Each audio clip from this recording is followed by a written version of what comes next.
Aqui muito feliz de poder estar com o meu grupo, essa equipe de louvor tão maravilhosa.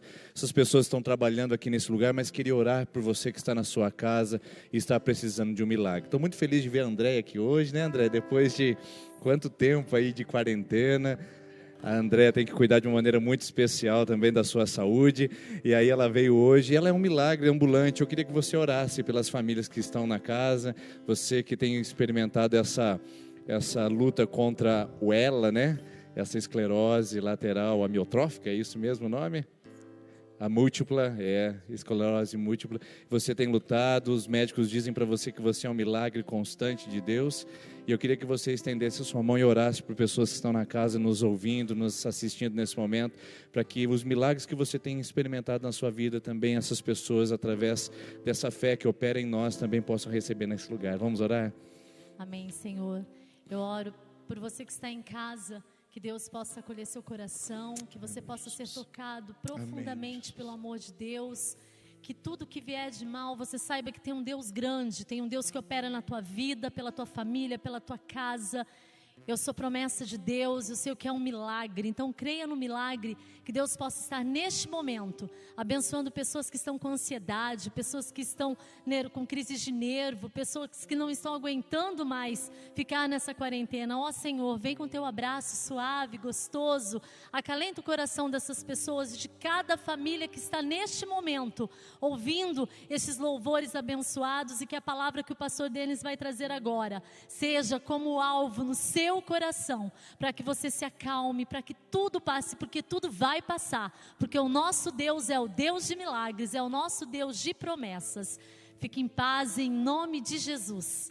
Amém. Amém, amém. Obrigado, viu, pessoal? Deus abençoe vocês. A Luana também estava de dengue essa semana, também está aí pelo milagre do Senhor em pé. Toda essa equipe é uma bênção. O pessoal que tem trabalhado conosco aqui a cada transmissão online, nessa nova configuração de igreja, nós louvamos a Deus por todos que têm vindo aqui, principalmente você que tem assistido na sua casa e participado conosco das celebrações, honrando a Deus através dos seus louvores e também a nossa comunidade por estar conectados conosco. Nós vamos continuar com a nossa série de mensagens que surgiu em meio ao caos e ao sofrimento, por título Sofrimento, Por quê e Para quê? Hoje nós continuaremos falando sobre isso, mas hoje nós finalizaremos esse assunto. A partir de terça-feira que vem nós estaremos falando sobre novas temáticas, mas eu gostaria de dizer para você que o Senhor ministrou muito ao meu coração através dessa série que surgiu de repente em meio ao surto e essa pandemia. Nós fomos desafiados a ouvir a palavra de Deus relacionadas a uma resposta diante do nosso caos e da nossa angústia. Muitas vezes eu observei nas Escrituras essas palavras, outras agora me surgiram vivendo esse período, mas eu queria dizer para você que o conteúdo não se encerra aqui. Nós podemos encerrar esse momento, onde nós estamos falando da palavra de série de mensagens sobre o sofrimento, mas não cesse de buscar, de encontrar e de se abastecer de palavras de Deus que estão restritas ao seu coração e também estão escritas na palavra de Deus para poder alimentar a sua fé e seu coração. Eu poderia ficar aqui falando sobre esse tema, com certeza, pelo menos mais um mês, de tanto conteúdo que o Espírito Santo foi brotando através das leituras e da meditação. Mas eu gostaria de encerrar essa noite com uma última conversa, falando sobre o nosso sofrimento e como operar nele e como transformá-lo, transformar os nossos vales em mananciais, embora não possamos evitar que o sofrimento nos acometa e também toque o nosso coração. Bom, se tem uma coisa que nos afeta por igual em toda a raça humana, independente do país que você mora, da língua que você fala, da sua condição financeira, do sexo ou da sua idade, é o sofrimento. O sofrimento ele está democratizado a toda a humanidade. E o mais interessante de tudo é que uma vez que o sofrimento é enfrentado, não há garantias que ele não seja enfrentado novamente. Uma vez que ele seja superado, não há garantia de que ele não precise ser confrontado novamente. O sofrimento ele é assim, ele é contínuo, constante, ele nos desafia diariamente. E se tem uma pessoa que capturou bem essa ideia sobre o sofrimento, foi o William Shakespeare, que escreveu em uma das suas frases algo interessantíssimo que vai aparecer na sua tela para você nesse momento. Olha o que ele disse, a cada nova manhã, novas viúvas pranteiam, novos órfãos choram, novos lamentos golpeiam a face do céu. Foi isso o que esse importante escritor disse a respeito da configuração de vida há 3 séculos atrás. Imagine só hoje, diante da globalização, diante da tecnologia que está acelerada, diante da sobrecarga de informações, diante do mundo competitivo que vivemos, diante dos caos que experimentamos, parece tudo amplificado. O que poderíamos dizer? Poderíamos fazer harmonia às palavras de Shakespeare há 3 séculos atrás, que disse: a cada manhã um novo sofrimento aparece. A cada manhã, novos sofrimentos e novas angústias se apresentam ao ser humano. Mas eu quero ir um pouquinho mais longe do que Shakespeare. Não somente ele capturou essa ideia, mas há 2000 anos atrás, alguém muito mais importante do que William Shakespeare disse uma palavra interessante, e ele disse assim: basta a cada dia o seu mal. Está aí na sua tela agora. Quem disse essa palavra? Jesus Cristo de Nazaré. Mateus capítulo 6, versículo 34. Jesus disse: o Filho de Deus, o próprio Deus, ele contribuiu com a humanidade deixando uma sentença: basta a cada dia o seu próprio mal. Portanto, nós estamos diante de uma realidade. O sofrimento, ele é inevitável. O sofrimento, ele é constante. E o sofrimento, ele é democrático. Ele nos atinge por completo enquanto raça humana. Não há imunização contra o sofrimento. Podemos encontrar vacina para o coronavírus, mas nunca encontraremos uma vacina para eliminar as angústias, as aflições, as perdas, os lutos, os dissabores que a vida nos traz e que a própria vida acompanha. Portanto, eu gostaria de, nessa noite, pensar com você e refletir sobre esses elementos. Como podemos fazer para compreender o nosso sofrimento e fazer com que ele tenha, de alguma maneira, uma produção benéfica ao nosso coração e não uma tragédia grega sendo escrita? A grande verdade que eu gostaria de compartilhar com você é que não há como compreendermos o sofrimento na sua amplitude e na sua totalidade. Não tem como nós fazermos uma explicação definitiva sobre as causas, os elementos e os movimentos que o sofrimento atinge e afeta o nosso coração. Portanto, eu gostaria de dizer para você que nós somos limitados em nosso conhecimento e nosso entendimento a respeito de tudo que Deus está operando. Nós somos como aquela criancinha de 3 anos de idade, observando as ações de um pai no alto dos seus 40 anos, que sabe o que fazer, e como realizar. Nós somos como essas criancinhas diante de Deus, olhando, observando Deus fazendo as coisas, e muitas vezes elas são incompreensíveis, ininteligíveis ao nosso pensamento humano e à nossa compreensão. Portanto, como um ser todo elevado, todo poderoso, todo distinto em sua sabedoria, um Deus insondável, majestoso, poderia ser compreendido pela nossa pequena capacidade humana de entender e colocar os fatos juntos para que haja uma compreensão e haja um raciocínio lógico? Como isso poderia ser feito? O próprio Provérbios, vai aparecer na sua tela agora, capítulo de número 3, versículo de número 5, diz assim: confia no Senhor de todo o teu coração, e não te apoies no seu próprio entendimento. Ou seja, confie no Senhor de todo o seu coração, sabendo que o seu entendimento vai falhar quando você quiser compreender todas as coisas.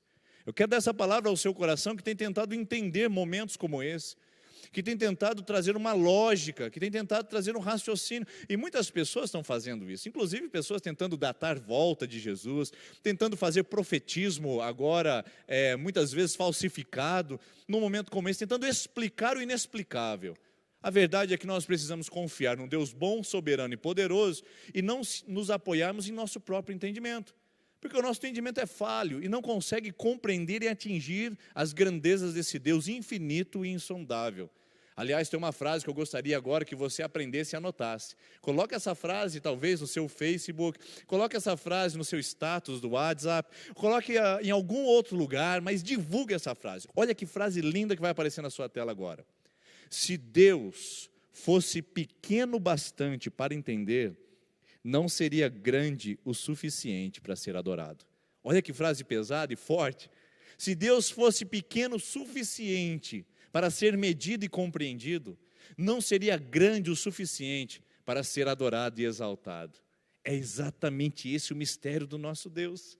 É exatamente essa a grandeza do nosso Deus. E em meio ao caos, à angústia, ao sofrimento, tudo que nós podemos dizer e assumir é que nós estamos diante de um Deus que merece toda adoração, toda honra, e o nosso entendimento nunca conseguirá compreendê-lo por completo. Mas e agora? O que nós podemos fazer? Se nós não podemos compreender, faremos o que com isso? Bom, o que nós precisamos fazer é retirar o melhor do pior. É aprender a fazer, numa linguagem mais popular, limonada de um limão. É aprender a dar sentido e significado às coisas que experimentamos. Embora nós não possamos compreender na totalidade o sofrimento que vivemos e as coisas inexplicáveis da vida, nós podemos dar sentido a elas. Viktor Frankl foi um homem que preso no campo nazista. Ele esteve nesses campos de concentração e conseguiu sobreviver depois de 3 anos de grande miséria lá. E ele escreveu no seu livro O Sentido da Vida que alguns presos correspondiam melhor ao sofrimento, enquanto outros correspondiam pior. O sofrimento em si é neutro. Ele não tem a capacidade de nos fazer melhor ou pior. Por isso, tentar explicar o sofrimento não vai fazer você ficar melhor ou pior, mas aquilo que você aplica como sentido, como possibilidade, como resposta, vai fazer com que você se torne pior ou melhor no seu sofrimento. Vai fazer com que você transforme o limão em limonada, ou o limão fique azedo, ainda amargoso na sua boca, no sentido de não poder ser absorvido. Portanto, essa é a palavra, esse é o conhecimento. Num dos trechos do seu livro, Viktor Frankl disse que desesperança e desolação é viver sem sentido. Irmãos, todos nós passamos por sofrimento, mas se não aplicarmos sentido, e se não aplicarmos propósito na nossa vida, enquanto passamos pelo vale, ele fica sem projeto, e ele fica num processo de desolação e desesperança. Não que o sofrimento seja bom, não que as coisas que você recebe na sua vida, você vai receber com louvor e vai dizer, muito obrigado, porque isso aqui é bom para mim. Não, tem coisas que são terríveis, mas mesmo assim, podemos usar essas coisas para poder criar sentido, para poder criar musculatura, fé e força espiritual, vigor para poder avançar adiante. Aproveitando esse momento onde nós temos nos baseado em muitas palavras de pessoas que refletiram sobre o sofrimento da humanidade, eu queria citar mais uma pessoa para você. Esse não está no seu telão, mas eu gostaria de trazer para você agora, que me vem à mente. Friedrich Nietzsche foi um um filósofo ateu. Um filósofo ateu.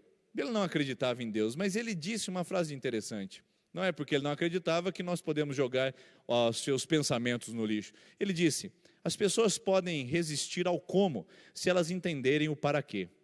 Vou repetir, as pessoas podem resistir ao como, se elas entenderem o para quê. Tudo bem com essa frase, o problema é que nem sempre a gente consegue compreender. Mas se você não compreende, você pode dar um para quê. Você pode colocar um significado, pode colocar um propósito, pode fazer com que isso trabalhe ao seu favor na presença de Deus, mesmo que tudo seja traumático, mesmo que tudo seja difícil, porque reclamar não vai resolver, se isolar não vai resolver, brigar com o mundo não vai resolver, se descabelar não vai resolver, nada resolverá se você não aplicar um sentido pessoal à dor e ao sofrimento. Você consegue entender o que eu estou dizendo? É pegar o pior que a vida nos oferece, devolver à vida um sentido a ela, através da graça e da misericórdia de Deus. Um luto, um desemprego, uma aflição, uma traição, uma separação, uma doença diagnosticada, um abandono, uma rejeição, uma violência. É pegar o que a vida nos dá de pior e permitir que Deus trabalhe para transformar isso em algo que contribua, mesmo que nós não entendamos. Posso lhe dar um exemplo pessoal? Em 2013, eu sofri a pior e a melhor experiência da minha vida. Nós tivemos a experiência de um assalto que realmente trouxe ao nosso coração um grande transtorno. Ninguém gosta de passar por isso. Foi a pior experiência da minha vida até o momento atual. Talvez passe por outras piores, mas essa pode ser catalogada como a pior no momento. A questão é o seguinte: isso que me aconteceu de pior, ela pode ser trabalhada por Deus, pode ser trabalhada pelo meu coração, a fim de que ela extraia algo de melhor, a fim de que ela experimente algo melhor, há um sentido. Então, depois dessa experiência de 2013, que eu não gostaria de passar novamente, muitas outras coisas deram sentido, muitas outras coisas deram correspondência, muitas outras coisas deram entendimento para mim. Então, agora é hora de a gente poder aplicar. O sofrimento a gente não pode evitar, mas nós podemos direcioná-lo a algo que possa trazer sentido e significado para nós. Foi isso que o apóstolo Paulo, um apóstolo de grande sofrimento e de grande angústia, deixou para o nosso coração como entendimento e como coração também. E eu queria ler com você agora Romanos capítulo de número 5, o versículo de número 3, que vai aparecer aí no seu telão, tá bom? Romanos 5, 3 vai aparecer aí no seu telão, nós vamos ler juntos.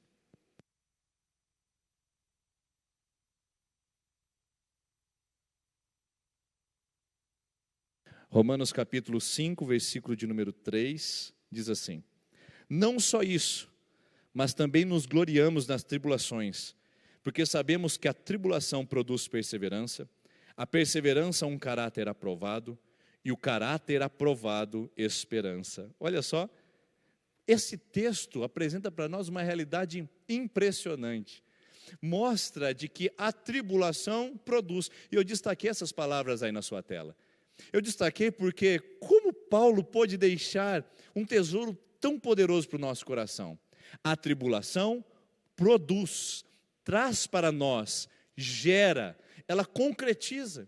Ninguém gosta de passar por ela, mas a grande verdade é que tem coisas que só a tribulação fará por nós. Tem ensinamentos que só o sofrimento nos permitirá retirar. Tem maturidade que só chegará através das aflições, e não há como negar isso. Mas, para que ela tenha sentido, para que ela tenha um efeito positivo no nosso coração, eu gostaria de apresentar para vocês aqui numa dinâmica, numa palavra bem dinâmica, vai ter vários pontos, eu queria que você pegasse papel, caneta, anotasse, porque você vai perder esse conteúdo, se bem que depois você poderá assistir pela internet novamente, mas eu gostaria que você anotasse o que o Senhor ministrou ao meu coração, e o entendimento que eu tive a respeito do sofrimento, através do estudo, para que a gente pudesse essa noite sair daqui com uma compreensão melhor de como lidar com o momento que estamos vivendo e que talvez passaremos futuramente também. Vamos lá, a primeira lição que eu gostaria de deixar a você é, quais são os tipos de sofrimento? Os tipos de sofrimento que nos afetam, porque a tribulação produz, mas que tipo de tribulação, pastor? Quais são os tipos de sofrimento? E existem 4 deles. O primeiro tipo de sofrimento é aquele que é causado por nós. É muito parecido com o que aconteceu com Jonas e Davi. Você conhece a história bíblica. Rapidamente, lembrando, Jonas, ele sofreu naquele barco, a tempestade, foi jogado ao mar, foi engolido pela baleia, foi lançado à cidade que ele não gostaria de estar. Tudo por causa da sua escolha equivocada, e ele trouxe sobre a sua vida o próprio dano das suas escolhas. Davi escolheu adulterar com Batseba, e nesse adultério, grandes problemas afetaram a ele e também a sua família. Nesse caso de problemas, são problemas que têm responsabilidades próprias. Não são problemas e sofrimentos que vieram do além, não são sofrimentos que surgiram do nada.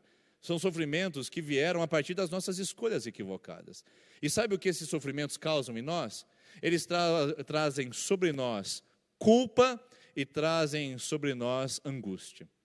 Muitos de nós nos sentimos dessa maneira, culpados, angustiados e condenados por termos feito escolhas erradas e estamos vivendo um sofrimento exatamente agora. É o casamento que não dá certo porque se casou com a pessoa que não deveria ter casado. É o trabalho que escolheu que não deveria ter escolhido. É o problema que você caçou na família que não deveria ter caçado. É o post que você comentou e que não deveria ter comentado. Problemas que foram gerados, que foram absorvidos por nós mesmos e que são causadores e geradores de sofrimento. Mas existe uma segunda classe de problemas e de sofrimento, que são causados pelos outros. Esse aqui pode ser comparado com Paulo e Jeremias. Paulo, o apóstolo, sofreu muito, porque ele defendeu o Evangelho.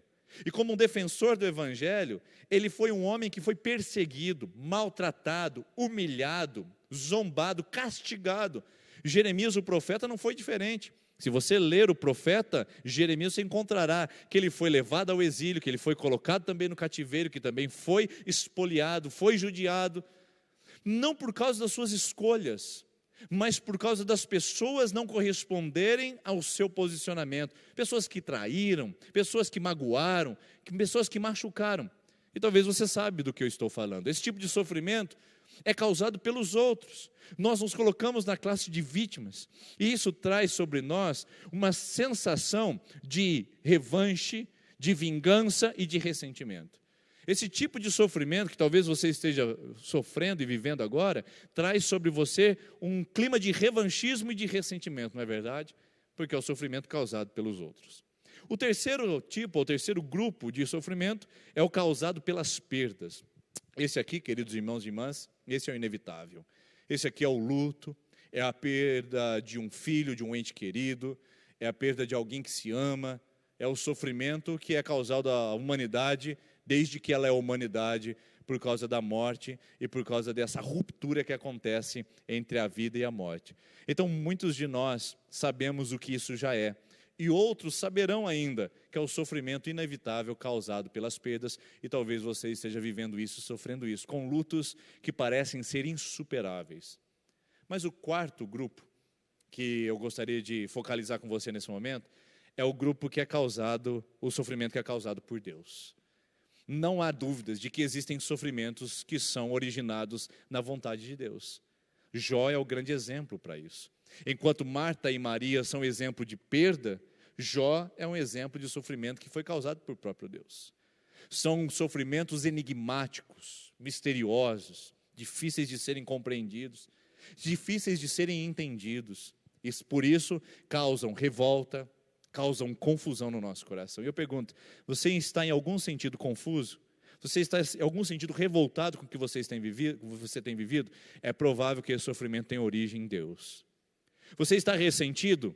É provável que esse sofrimento tenha origem nas pessoas. Você está com medo? Talvez esse sentimento venha a ser causado pelo luto e pela perda. Você está com raiva? Talvez, e com culpa, talvez esse sofrimento seja causado por você mesmo. Está vendo? É possível identificar a raiz, e se acharmos a raiz, conseguimos também corresponder. E aqui é o segundo grupo que eu gostaria de abordar com você essa noite. Segunda lição, o sofrimento pode causar em nós, dependendo de como lidamos com ele, em primeiro lugar, isolamento. Esse é o caminho mais rápido, esse é o caminho mais prático, é o caminho mais atual para todas as pessoas, é isolar. É fechar no casulo, é trancar a porta, é apagar a luz, é ficar solitário, é dizer que daqui a pouco tudo isso vai passar e você vai conseguir corresponder a isso solitariamente. É um grande erro. Lidar com o sofrimento, com o isolamento, é um grande erro, mas também é uma grande tendência. Segundo, também a implosão. O que é a implosão? A implosão é quando o sofrimento é você mesmo. Quando tudo que você vê é a dor, tudo que você vê é a alternativa que não existe. Tudo que você enxerga é apenas o sofrimento em si potencializado. Você não vê a família, não vê o colorido da vida, não vê as bênçãos, não vê os milagres ocultos. Você não consegue enxergar nada além de uma implosão interna de sofrimento e de angústia. Muitos lidam com o sofrimento assim, fazendo da sua vida a própria miséria. Tudo que elas conseguem falar e proferir é o seu próprio sofrimento e a sua própria dor. A terceira atitude que nós podemos ter diante do sofrimento é a condenação. É a sensação de que outros são responsáveis de fazer isso por nós. Nos colocamos na classe de vítimas, dizemos que os outros estão conspirando contra a nossa vida, que o universo conspira contra o nosso coração. É uma atitude equivocada. Culpar os outros e não assumir responsabilidades, culpar os outros e não tomar o volante da história, não vai levar você a lugar nenhum. Uma outra forma de corresponder ao sofrimento, que o sofrimento pode causar, é a raiva. Quantas pessoas tomadas pela raiva, quantas pessoas tomadas pela revolta, estão sangrando por dentro e estão colocando isso na rede social, nos seus relacionamentos, com os seus familiares, com as pessoas com as quais convive, pessoas que estão tomadas pela raiva e pela ira. E nesse tempo, parece que as pessoas estão um pouco assim, não é verdade? Eu tenho tomado muito cuidado com relacionamentos nesses dias, tenho tomado cuidado comigo mesmo nesses dias, porque parece que os nervos estão à flor da pele. O isolamento social gerando esse sofrimento, e nós muitas vezes temos correspondido com raiva, e que não vai também ajudar a superar a dor que vivemos no momento. E por último, a última causa, a última coisa que o sofrimento pode causar, anota aí, cumplicidade. Pastor, o que vem a ser isso, cumplicidade? Cumplicidade é quando você e seu sofrimento se tornam amigos. Como isso, pastor? Sim. Muitas pessoas se tornam amigas do seu próprio sofrimento. Muitas pessoas se tornam best friends. Eles ficam grudados, atrelados, porque o sofrimento se torna justificativa de tudo que fazem e vivem. As pessoas começam a abordar o seu sofrimento, a sua angústia, e começam a serem cúmplices deles. Se tornam justificativas para continuar na miséria, na mazela, na dor. Se tornam justificativas para não avançar. Mantém-se como zona de conforto, mantém-se como zona de aproximação. Então, é um sentimento de autopiedade. Tenho misericórdia de mim. E esse é um período muito perigoso, quando nós tornamos a angústia e a aflição ao nosso redor como nossos cúmplices, para que a gente não faça nada para mudar, e pedimos e imploramos misericórdia dos outros sobre nós. E aí? Como é que você se encaixa? O que você encontra nesse texto? Como você corresponde? Corresponde como o apóstolo Paulo? Agora nós podemos voltar ao texto. Uma vez que nós já fizemos essa observação, que tipo de sofrimento você pode estar vivendo? E qual é a maneira que o sofrimento pode estar desenvolvendo no seu coração? Essas duas primeiras lições. Eu gostaria de agora voltar ao texto do apóstolo Paulo, que diz que a tribulação, a dor e a aflição produz. O que produz? Bom, rapidamente aqui, nós não temos muito tempo hoje.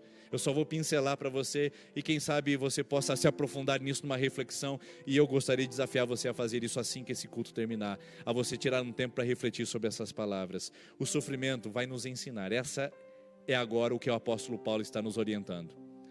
O sofrimento produz, ou seja, ele ensina humildade. O sofrimento desmorona nosso orgulho, o sofrimento pisa no nosso ego. O sofrimento desmantela todo o nosso castelo de ilusões. O sofrimento nos faz o processo de divinização se transformar em humanização. A gente volta a ser humano com o sofrimento. A gente volta a chorar como ser humano. A gente volta a pedir ajuda como ser humano. A gente volta a ver nossas limitações como ser humano. Então, o sofrimento nos ensina a humildade. Nos lembra que somos humus, que somos pó da terra, que somos isso, limitados e totalmente dependentes. O sofrimento nos ensina isso. E talvez esteja ensinando para toda a humanidade em efeitos globais nesse momento. Mas o sofrimento também nos ensina maturidade. O que é isso, pastor? Bom, deixa eu chamar você para mais perto agora. Olha só, o que é maturidade? Você já percebeu que muitas pessoas que não passaram pelo sofrimento são superficiais demais? O que elas têm para ensinar? O que elas têm para dizer? O que elas têm para oferecer? Você já parou para perceber que você ouve mais as pessoas que têm mais sofrimentos catalogados na sua história do que aquelas que têm menos? O sofrimento gera crescimento. É lógico que para alguns gera endurecimento, revolta, rebelião, gera miséria. Ficam com o limão ao invés da limonada, mas para aqueles que fizeram a limonada, para aqueles que fizeram o dever de casa, ressignificaram o sofrimento, deram sentido à sua luta, essas pessoas são maduras. Essas pessoas são para nós referências de aprendizado. Nunca Deus usou alguém que primeiro não tenha passado pelo vale do sofrimento. Essa é uma frase linda que eu já ouvi e gostaria de compartilhar com você. Nunca Deus usou alguém que primeiro não tenha passado pelo vale do sofrimento. As pessoas que mais sofreram na Bíblia são as pessoas que mais ensinamento nos legaram, e parece que o mesmo acontece na vida de uma maneira muito ordinária e muito constante. Mas em terceiro lugar, o sofrimento nos ensina sinceridade. O sofrimento me ensina a ser quem eu sou. O sofrimento me ensina a expor as minhas emoções. O próprio Jesus não era estoico, o próprio Jesus não era impassível, Jesus não ficou mudo diante do seu sofrimento. Ele chorou no jardim do Getsêmani, ele chorou quando ele viu Lázaro morto, ele chorou quando viu Jerusalém a ser destruída, ele gritou na cruz: Pai, por que me desamparaste? Jesus expôs seu sofrimento, Jesus expôs seus sentimentos. Nós também podemos expor a Deus, nós também podemos falar a Deus das nossas dores, podemos também apresentar nossas aflições, não precisamos nos esconder atrás de uma máscara, podemos ser vulneráveis.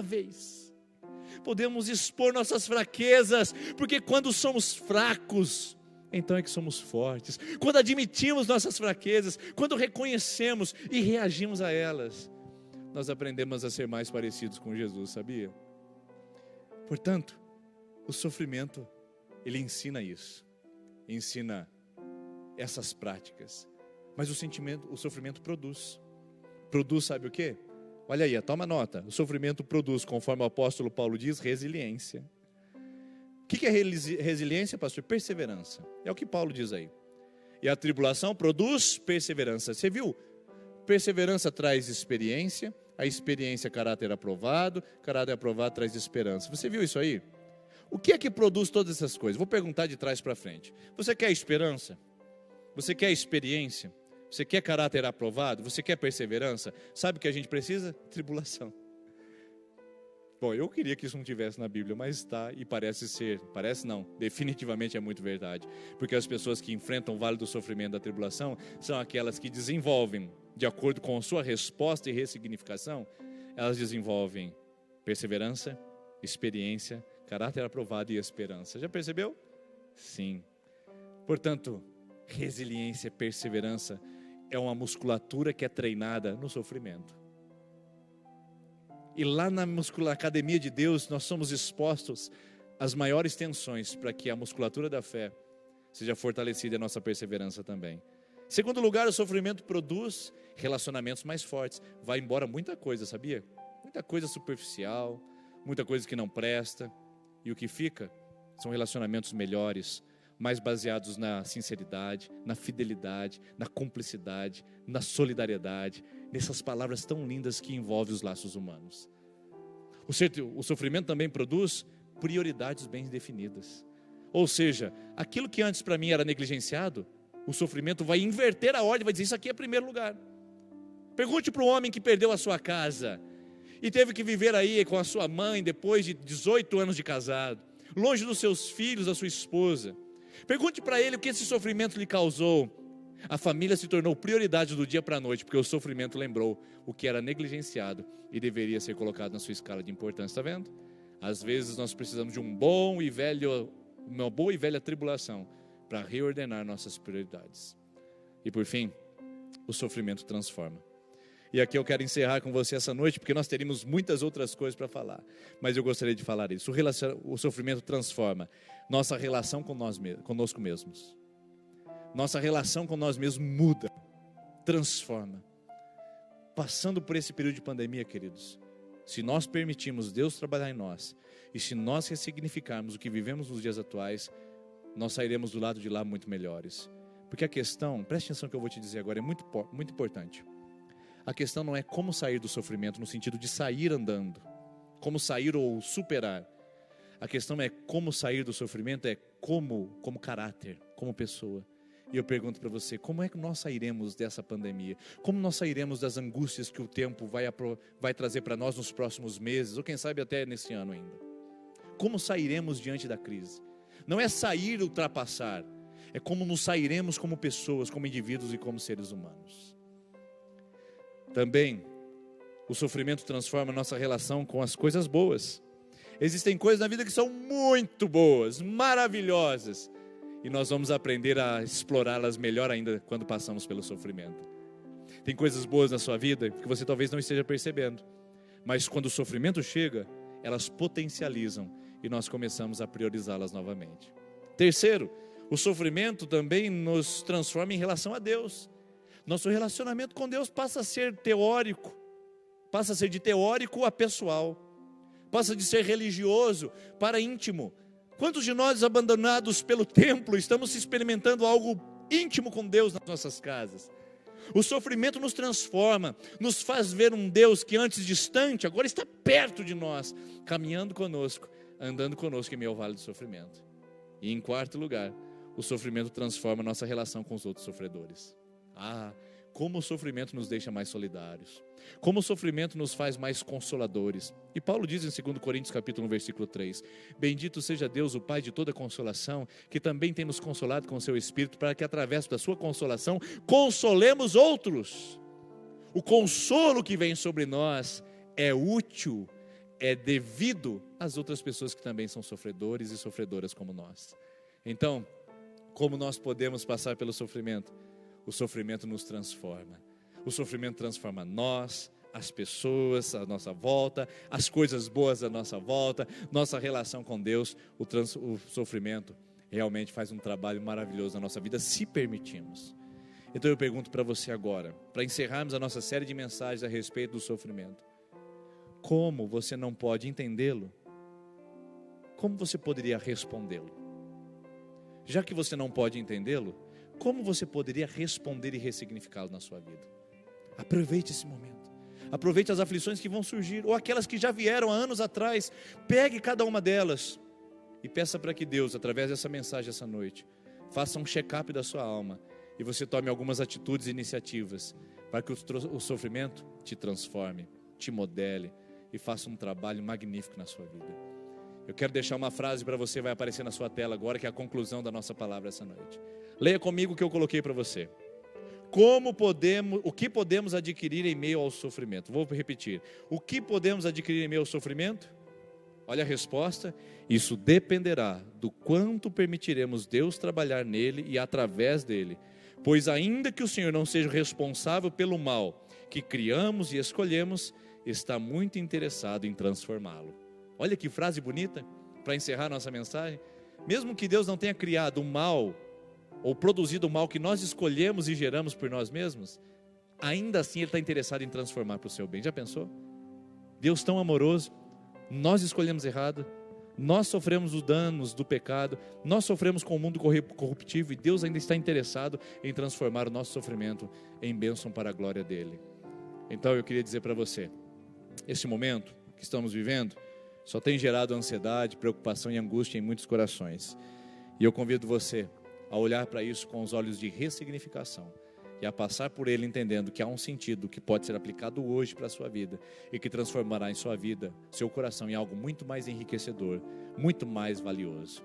Há um tempo atrás eu li um livro de Rubem Alves que tem por título Ostra Feliz Não Produz Pérola.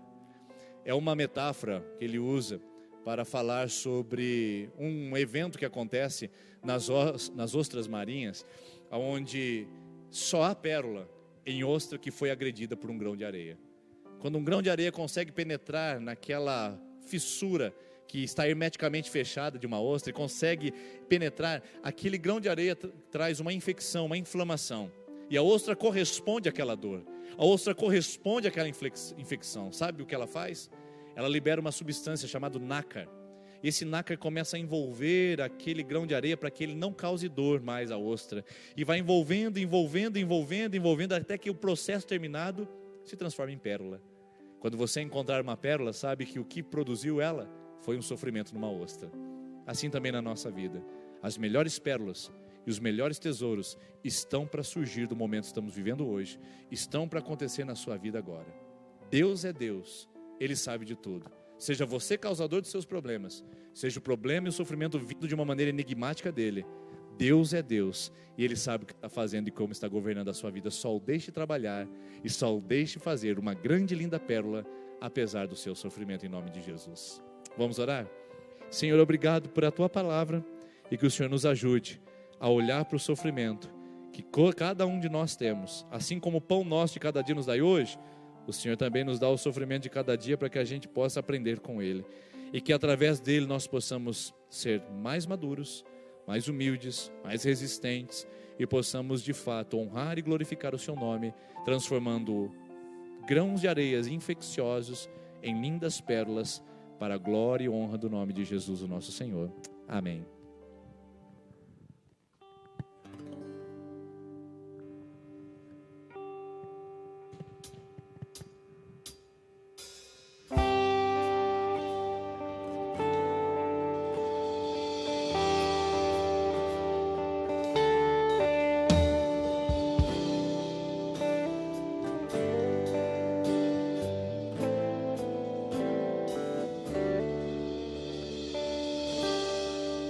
Minha fé não está firmada naquilo que podes fazer. Eu aprendi a te adorar pelo que és. Dele vem o sim e o amém, somente dele mais ninguém. seja o louvor.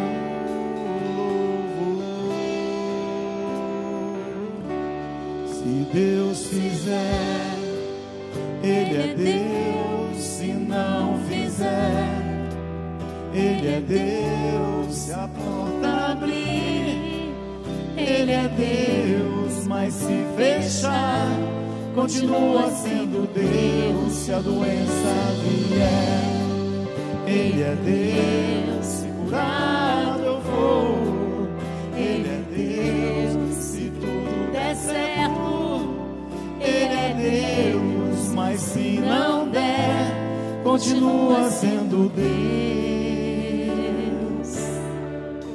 Minha fé não está firmada nas coisas que podes fazer. Eu aprendi a te adorar pelo que és. Dele vem o sim, o amém.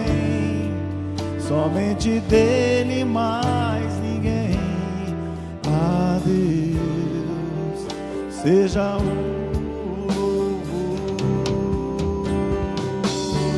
Se Deus fizer, Ele é Deus. Se não fizer, Ele é Deus. Se a porta abrir, Ele é Deus. Mas se fechar, continua sendo Deus. Se a doença vier, Ele é Deus. Se curado eu for, Ele é Deus. Se tudo der certo, Ele é Deus. mas se não der, continua sendo Deus.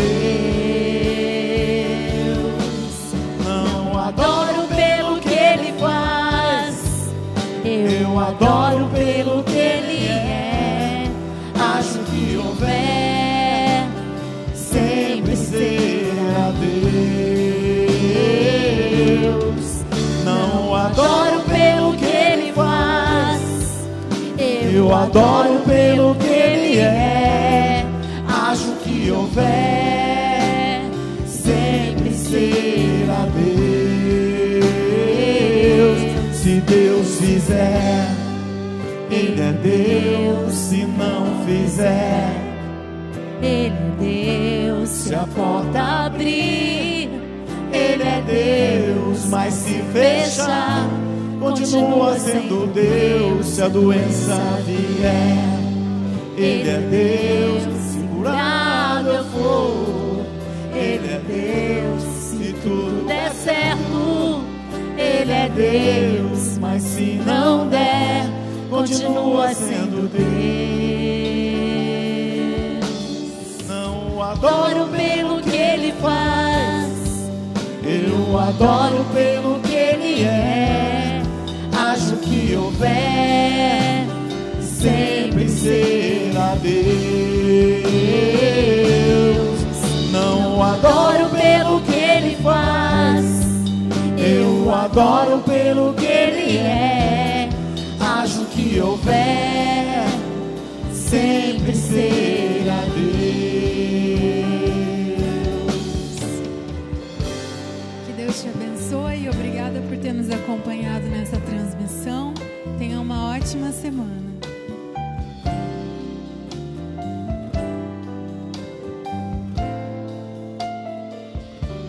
Sempre será Deus. Sempre será Deus.